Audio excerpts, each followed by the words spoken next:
when I wrote up my notes the first time for the National Lawyers Guild presentation, and the person who was putting together the webinar was like, here, I'm going to send you the notes. And he wrote back and he said to me, what do you think about adding some like next steps? Like what should people do? And I was like, you know what? That's actually a really good suggestion. Let me go ahead and add those notes. And what I really want to encourage people to do is to not get discouraged, right? Like it is it is easily it's very easy to be like there's nothing we can do. Like this is just going to be a disaster and we'll just ride it out and hope we all survive. And you can certainly take that stance, right? I, however, think that all of these places present a window of opportunity for that community, right?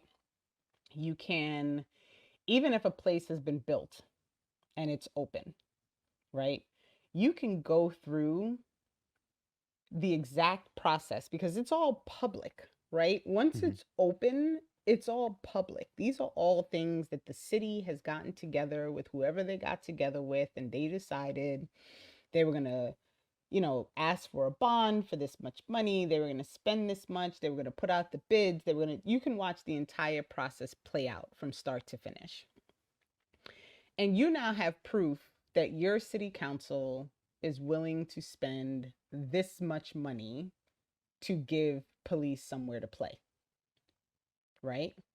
So now you can take that exact process and bring it to your city council and say, well, you've spent this for the cops to play. How about we spend all of this to give the kids a place to play? They call us extremists because we want universal health care. Right. But look at the billions and billions of dollars that are going to be spent on this. On this. Right. That's a good Um, point. and there is nothing, grounds broken. There are plenty of places that started out with one plan and ended up with a different plan, I think right? of look at all of the abandoned strip malls in this country. Right. I mean, why couldn't these so-called training facilities just end up empty? Right.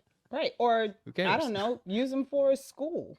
Yeah, or You like a have museum or something. classrooms, Yeah, right. right? Exactly. Like Exactly. um there are other things that you can do no matter where the process is, and I really what I'd like people to kind of take from it is an opportunity to fight for something that your community actually needs, because the reality is whatever they spent or used to provide this thing that they're either in the process of doing or planning to do or whatever have you, there's definitely something that your community needs that's more important.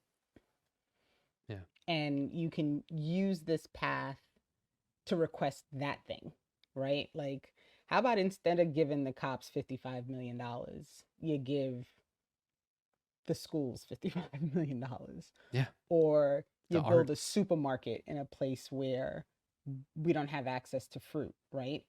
Or you Provide allow housing right, for the right, or houseless. you I mean, you there's a give house million things. right. Yeah. So there's a bunch of ways that this space and this money and this access, to whatever they're tearing down or whatever have you, can be used better. And you can kind of fight that battle, or if it's already done, because once the doors are open and they're doing their tours, like, that part's over. But now where your city council is able, look, you found money for this, so let's find money for this, right? Like, instead, this thing that's actually going to be useful and serve a purpose within this community. And if the response is, oh, well, we don't have money, well, you don't have money because you gave it to the cops, so you're going to find money.